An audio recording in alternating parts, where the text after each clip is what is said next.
మొత్తానికి షాపింగ్ అయితే చేసేసుకొని ఇంటికైతే బయలుదేరాము. యాక్చువల్‌గా ఇక్కడ సౌత్ ఇండియా షాపింగ్ మాల్‌లో పార్కింగ్ ఉంది కానీ అంటే వాళ్ళ రెస్పాన్సిబిలిటీ కాదంట.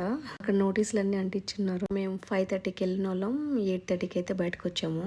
సో ఈవినింగ్ వెళ్ళాం కదా, నైట్ అయిపోయింది. బయటకు వచ్చేసరికి కొంచెం షాపింగ్ అంతా కంప్లీట్ చేసుకొని రావడానికి టైం పట్టదు కదా. అది కూడా శారీస్, అది కూడా లేడీస్ సెలెక్షన్ అంటే ఇంక అంతా ఇంత ఉండదు. ఇంటికి వచ్చిన తర్వాత మా పిన్ని నేను ఇద్దరం కలిసి చపాతీలు అయితే చేస్తున్నాం. కర్రీ అయితే ఆర్డర్ పెట్టాము ఆన్లైన్లో. సో వీళ్ళైతే నాన్ వెజ్ తిన్నారు కాబట్టి వీళ్ళకి పన్నీర్ కర్రీ లేదా వెజ్ కర్రీనే పెట్టాలా. మా హస్బెండ్ అయితే పన్నీర్ కర్రీ ఆర్డర్ పెట్టాడు. ఇంకా మేమైతే చపాతీలు చేస్తున్నాం. నేనే అడిగా పిన్ని ఒక వీడియో తీసుకుంటా, నేనైతే యూట్యూబ్లో పెట్టుకుంటానని. సరే అనింది. వీళ్ళు నార్త్ ఇండియన్ డిషెస్ అయితే చాలా బాగా చేస్తారు. చపాతీలకు చాలా గుండ్రంగా రుద్దుతుంది, నాకైతే అలా రాదు.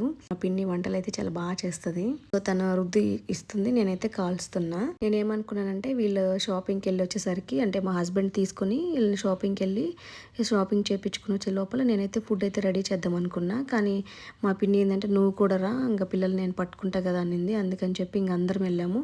వచ్చి ఇంకా హడావిడిగా అయితే వంట చేసుకుంటున్నాం. నేను రైస్ ఆల్రెడీ పెట్టేసా, ఇంకా కర్రీ అయితే బయట ఆర్డర్ పెడుతున్నాడు. ఆల్రెడీ ఆఫ్టర్నూన్ కర్రీస్ కూడా ఉన్నాయి, అంటే వాళ్ళు ఆఫ్టర్నూనే వస్తా అన్నారు. నేను అప్పటికే ప్రిపేర్ చేసేసా, కాకపోతే లేట్ అయిపోద్ది మీరు తినేసేయండి అన్నారు. ఇంకా ఈవినింగ్ వచ్చేసారు. కొంచెం రైస్ అయితే పెట్టా, ఇంకిద్దరం కలిసి చపాతీలు అయితే చేస్తున్నాము. యాక్చువల్గా ఈ శారీస్ వచ్చేసి రాఖీ గిఫ్ట్గా మేము ఇస్తున్నాము. వాళ్ళ తమ్ముడు కోసం రాఖీలు అయితే తీసుకొచ్చింది. సో వరలక్ష్మి వ్రతం రోజు వచ్చేసి ఆ రాఖీస్ అయితే ఇచ్చేసి వెళ్ళిపోయింది. వాళ్ళు వచ్చిన పని అయితే అయిపోయింది. సో ఈ రోజుకి ఇంకా ఈ నైట్కి కదా ట్రైన్ ఉంది, కొంచెం టైం ఉంది అని చెప్పి మేమే పిలిస్తే ఇంకా ఇంటికి వచ్చారు మళ్ళా. సో ఎలాగో వచ్చారు కదా, మేము రాఖీ గిఫ్ట్ ఇవ్వలేదు కదా అని చెప్పి ఇంకా షాపింగ్ తీసుకెళ్ళి ముగ్గురికి శారీస్ కొని ఇచ్చేసి వచ్చేసాము. ప్రతిసారి ఆమె ఆన్లైన్లో పంపిస్తుంది రాఖీలు వాళ్ళ తమ్ముడికి.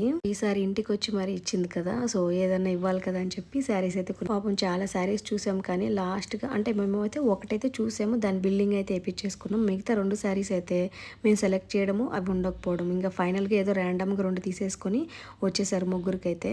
మనం షాపింగ్లో ఏదైనా శారీ సెలెక్ట్ చేసుకుంటే ఫస్ట్ బిల్లింగ్ వేయించుకుంటే బెటర్, ఎందుకంటే అవి మళ్ళీ తర్వాత ఎవరో ఒకరు తీసేసుకుంటారు కదా. యాక్చువల్గా మేము రాఖీ పండుగ వరకు అయితే ఉండమని చెప్పామంటే ఎలాగో రాఖీ కడితే అప్పుడు బాగుంటుంది కదా అని చెప్పి. ఎప్పుడు రారు కదా ఈ టైంలో, ఏదో ఈసారి అలా కోఇన్సిడెంట్స్గా వచ్చారు కాబట్టి ఉండమని అడిగాము. కానీ లేదు, పని ఉందని చెప్పి వెళ్ళిపోతున్నారు ఈ రోజే. యాక్చువల్గా మా పిన్ని ఎప్పుడు వచ్చి నేను ఇక్కడ ఉండనంటే ఒకసారి డెలివరీ మా ఊర్లో ఉన్నా, ఒకసారి ఎందుకో ఇంట్లో లేను, అప్పుడు కూడా ఊరే వెళ్ళున్నా అనుకుంటా. ఈసారి నేను ఉన్నాను. సో ఈ శారీస్ ఆల్రెడీ అన్నీ పిన్ చేసి ప్యాక్ చేస్తున్నారు, నేను జస్ట్ పైన చూపిస్తున్నాను.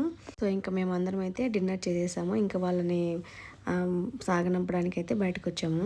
10:30కి ట్రైన్, సో 9:30కి స్టార్ట్ అయిపోయాము. సో ఇంకా వాళ్ళకి ఇద్దరికి బాయ్ చెప్పేసి మేమైతే గేట్ దగ్గర డ్రాప్ చేసి